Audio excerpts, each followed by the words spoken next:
Lapak pedagang di Pasar Kalimas, Randu Dongkal, Pemalang terbakar sore tadi. Kebakaran diduga akibat arus pendek listrik di salah satu lapak pedagang.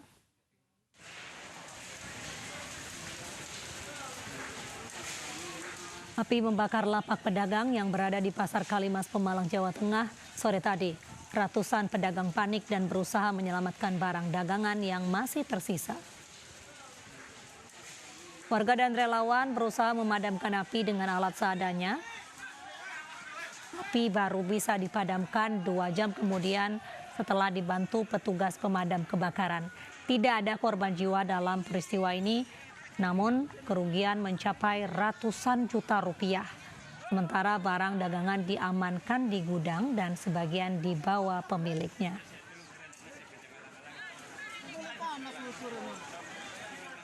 Awalnya tadi warga melihat posisi api di pojok sebelah barat, sebelah utara masih kecil, kemudian kita langsung telepon pihak pemadam kebakaran, langsung stay pemadam kebakaran satu armada sudah mencoba menangani, cuman masih kehabisan karena cuma satu armada. Api sudah besar dan sudah lebih dari 8 los. Diduga api itu dari mana, Mbak? Kemungkinan kecilnya dari hubungan arus pendek listrik. Ruas jalan Raden Fatah Ciledug, Tangerang dipenuhi tumpukan sampah yang berjejer sepanjang 1 km sore tadi. Kondisi tersebut meresahkan warga karena bau yang menyengat.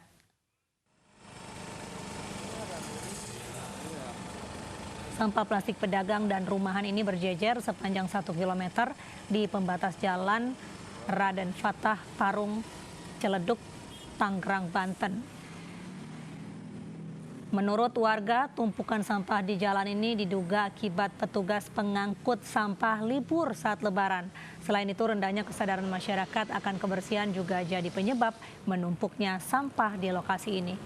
Warga berharap pemerintah Kota Tangerang segera mengangkut tumpukan sampah tersebut karena bisa memicu timbulnya penyakit bagi warga sekitar.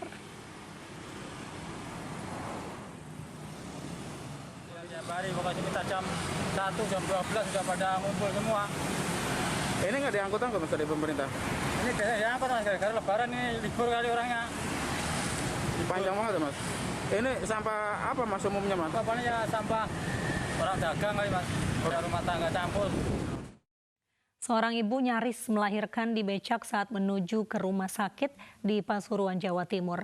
Namun akhirnya ibu tersebut bisa melahirkan di rumah sakit setelah dibantu polisi yang berjaga di titik penyekatan.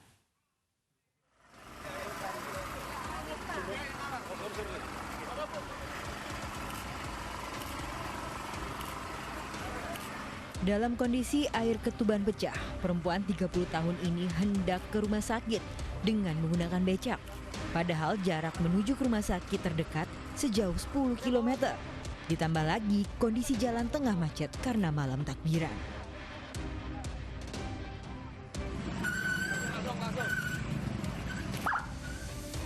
Akhirnya Fadila dibantu petugas yang berjaga di titik penyekatan di Kelurahan Gading Rejo, Pasuruan, Jawa Timur.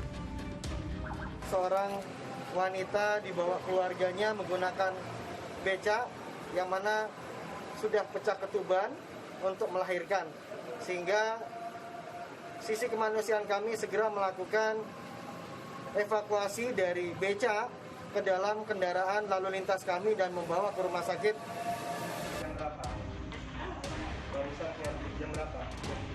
Setibanya di Rumah Sakit Umum Daerah Dr. Sudarsono, Fadila ditangani petugas medis. Ia melahirkan anak keduanya dengan tindakan sesar. Aksi heroik polisi ini mendapat apresiasi karena telah menyelamatkan ibu dan bayinya dalam situasi kritis. Atas kesigapan bisa membantu mengantar pasien sampai ke rumah sakit sehingga bisa dilakukan operasi dengan secara cepat, dan alhamdulillah ibu dan anaknya dalam kondisi sehat. Rencananya bayi laki-laki Fadila akan diberi nama Takbir karena lahir di malam takbiran Idul Fitri. Dari Pasuruan, Jawa Timur, Jaka Samudra, iNews melaporkan. Pemirsa, kami hadirkan kembali sejumlah berita utama di iNews malam hari ini. Presiden Joko Widodo merayakan Hari Raya Idul Fitri 1441 Hijriah di Istana Kepresidenan Bogor, Jawa Barat. Sesuai anjuran protokol kesehatan, Presiden Jokowi tidak melaksanakan sholat Id di masjid. Presiden Jokowi bersama keluarga melaksanakan sholat Idul Fitri pagi tadi di halaman depan Wisma Payurini Istana Kepresidenan Bogor. Ketua Dewan Kemakmuran Masjid Baitus Salam Istana Kepresidenan Bogor, Muhammadun, bertindak sebagai khotib dan imam sholat Idul Fitri. Muhammadun menyampaikan khotbah bertema Idul Fitri, momentum hijrah, yang mengingatkan bahwa sesama muslim bersaudara sehingga harus saling berbuat baik. Usai sholat Id, Presiden beserta keluarga kembali ke Wisma Payurini dan tidak menggelar open house.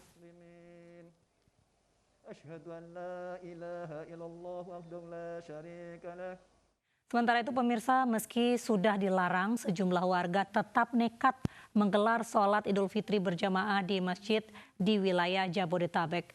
Bahkan sejumlah jemaah kedapatan tidak mengindahkan protokol kesehatan, padahal daerahnya masuk ke dalam zona merah COVID-19.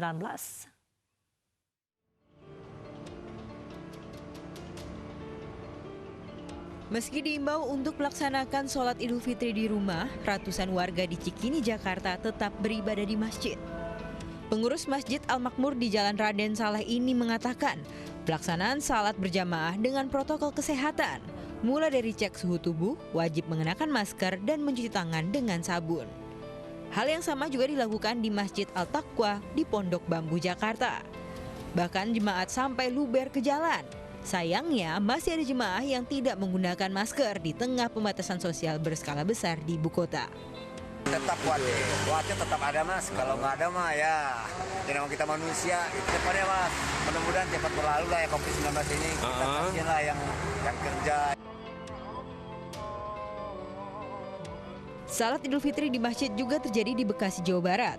Ribuan jemaah beribadah di Masjid An-Nur, Kranji, Bekasi, Jawa Barat. Kawasan Kranji memang diperbolehkan gelar salat Id berjamaah karena menjadi salah satu zona hijau di Bekasi. Namun mereka diwajibkan menerapkan protokol kesehatan dengan memakai masker dan saf sholat dibuat renggang. Namun tetap ada warga yang tidak memakai masker. Lillahi ta'ala aja Pak, saya melaksanakan sholat Id di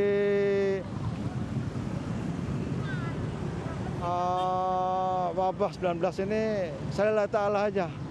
Niat aja, mudah-mudahan Allah angkat penyakitnya. Itu aja Pak, saya lillahi ta'ala aja. Sementara di Bogor, Jawa Barat, warga tetap menggelar sholat Id berjamaah meski masuk dalam zona merah penyebaran COVID-19. Warga di Desa Cinangga, Kecamatan Ciampea, melakukan sholat berjamaah dengan memisahkan jemaah dari luar daerah dengan jemaah setempat. Dengan pemisahan ini, warga berharap bisa mengurangi penularan COVID-19. Namun sejumlah jemaah tidak menaati protokol kesehatan dengan tidak menggunakan masker dan tidak mengatur jarak saf sholat. Padahal Kabupaten Bogor masih dalam masa PSBB tahap kedua dan mengatur agar warga bisa salat Id berjamaah di rumah untuk memutus penyebaran COVID-19. Tim Liputan iNews melaporkan.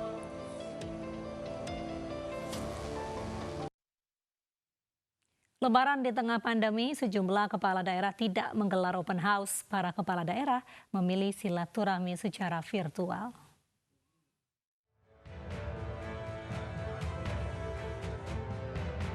Ada yang berbeda di rumah dinas Gubernur Jawa Barat Ridwan Kamil. Merayakan Idul Fitri di tengah pandemi, Ridwan Kamil meniadakan open house. RK menggelar halal bihalal dengan Bupati dan Wali Kota di Jawa Barat secara virtual. Selain silaturahmi, RK juga tetap memantau informasi penanganan COVID-19 di sejumlah wilayah. Silaturahmi virtual ini juga menjadi wadah pemantauan potensi arus mudik dan balik pasca Idul Fitri. Kita melanjutkan halal bihalal dalam bentuk Vikon.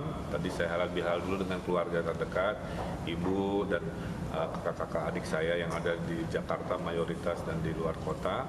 Kemudian saya silaturahmi juga Vikon dengan kepala daerah di Jawa Barat tadi sambil mengupdate situasi Lebaran di kota kabupaten masing-masing. Memang ada yang daerah-daerah yang sebagian kecil menyelenggarakan sholat Id dengan protokol, ada juga yang tegas memang tidak dilaksanakan. Gubernur Jawa Tengah Ganjar Pranowo juga berlebaran di rumah dinasnya. Lebaran kali ini memang berbeda. Ganjar Pranowo bersama keluarga menggelar open house secara virtual saat pandemi. Ganjar menyapa masyarakat di daerah maupun di luar negeri. Meski secara virtual, suasana silaturahmi penuh canda tawa. Dalam kesempatan ini, Ganjar mengapresiasi masyarakat yang mematuhi anjuran pemerintah untuk tidak mudik. Tapi kita berikhtiar dengan halal bihalal digital, open house virtual, dan ternyata ribuan orang bisa ikut. Saya tidak menduga, tidak hanya dari Jawa Tengah, tapi seluruh Indonesia. Bahkan beberapa tamu tadi itu datang dari beberapa negara. Ada di Asia, ada di Eropa, ya, ada dari Timur Tengah tadi. Tentu ini sangat menyenangkan. Dan yang akhirnya yang hadir melebihi dari yang biasanya kalau kita halal bihalal konvensional. Dan tentu cara ini yang bisa kita pakai. Kita akan pertimbangkan lagi kalau besok hari kedua kita buka lagi. Agar kemudian yang lain pengen ngomong banyak. Lebih dari 500 orang warga bertatap muka secara virtual dengan Gubernur Jawa Tengah selama 2 jam. Ucapan mohon maaf lahir batin secara virtual menjadi momen Hari Raya Idul Fitri yang berbeda dari tradisi biasanya.